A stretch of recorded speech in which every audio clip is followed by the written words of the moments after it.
হাজো শুৱালকুছি সমষ্টিৰ এনডিএৰ অগপ প্ৰাৰ্থী প্ৰকাশ চন্দ্ৰ দাসৰ মাৰাথন নিৰ্বাচনী প্ৰচাৰ আসন্ন বিধানসভা নিৰ্বাচনক কেন্দ্ৰ কৰি শাসকীয় দলৰ লগতে বিৰোধী দলৰ প্ৰাৰ্থীসকলে নিৰ্বাচনী প্ৰচাৰ তুংগত কৰি তুলিছে।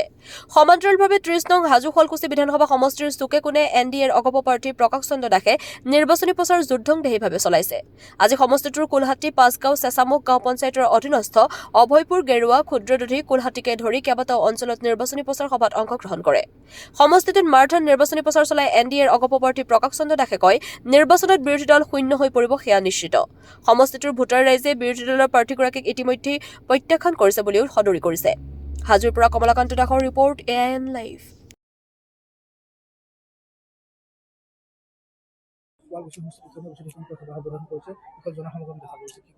হাজো শুৱালকুছি সমষ্টিৰ এনডিএৰ প্ৰাৰ্থী হিচাপে মোক প্ৰক্ষেপ কৰাৰ পিছত ৰাইজৰ যথেষ্ট উৎসাহ আৰু উদ্দীপনা দেখিছোঁ।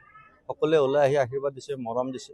আজি হয়গ্ৰীৱ মাধৱ মন্দিৰ দলে আৰু পোৱামক্কৰ খাদিম আৰু শুৱালকুছিৰ শ্ৰী শ্ৰী হাতী সত্ৰৰ সত্ৰাধিকাৰ বাপ ৰাজীৱ সন্তু বাপেও আশীৰ্বাদ দিছে আৰু সকলো ৰাইজে আশীৰ্বাদ দিছে।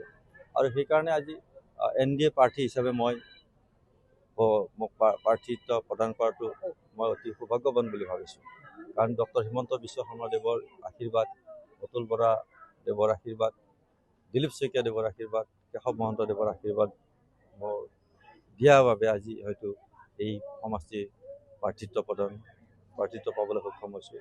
মই সকলো ৰাইজৰ আশীষ বিচাৰিছোঁ, মই মৰম বিচাৰিছোঁ যে 2026 চনৰ 9 এপ্ৰিল তাৰিখে যি নিৰ্বাচন হ'ব তাত সকলোৱে হাতীৰ ছবিত ভোট দি মোক জয়যুক্ত কৰাৰ কাৰণে সকলোৱে আশীৰ্বাদ দিব। আৰু হাজো শুৱালকুছি সমষ্টিত অহা 1 তাৰিখে মাননীয় মুখ্যমন্ত্ৰীয়ে নিৰ্বাচন প্ৰচাৰ চলাবলৈ আহিব। আমি সকলো স্তৰৰ ৰাইজক এই জনসভাত অংশগ্ৰহণ কৰি মুখ্যমন্ত্ৰীক আশীৰ্বাদ দিয়াৰ কাৰণে সকলো ৰাইজক মই আহ্বান জনাইছোঁ। বিৰোধী দলৰ স্থিতি আপোনালোকে গম পায়, সমগ্ৰ অসমৰ স্থিতি গম পায়। কংগ্ৰেছ দলত এতিয়া কোনো ভাল নেতাৰ বা নেত্ৰীৰ স্থান নাই। ভাল নেতা বুলি ক'লে কংগ্ৰেছৰ দৰকাৰেই নাই, কাৰণ ইয়াৰ প্ৰমাণ ভূপেন বৰা, ইয়াৰ প্ৰমাণ প্ৰদ্যুৎ বৰদলৈ।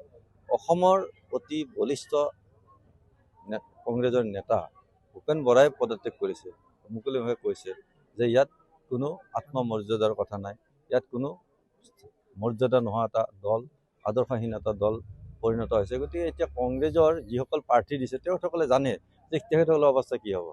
গতিকে বিৰোধী কিমান শক্তিশালী বিৰোধী নিজে জানে।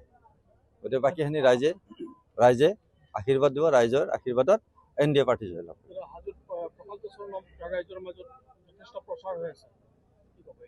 হাজো ৰাইজৰ মাজত মই আজিয়ে নহয়, মই ছাত্ৰ সন্থাৰ মজিয়াত থাকোঁতে মই হাজোৰ ৰাইজৰ সুখে দুখে আছোঁ।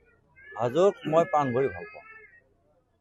ভোটাৰ ৰাইজৰ মাজত কিছু অসুবিধা হ'ব নেকি? যিহেতু পূৰ্বতে দুবাৰকৈ বিজেপিৰ প্ৰাৰ্থী আছিলে, আমাৰ বিধায়ক আছিলে।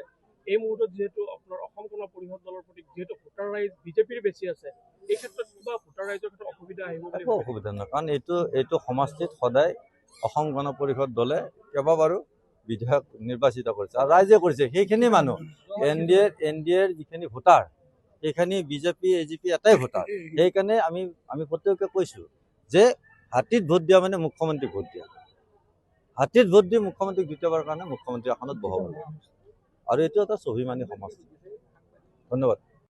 যিকোনো খবৰ আৰু বিজ্ঞাপনৰ বাবে যোগাযোগ কৰক 7896121996।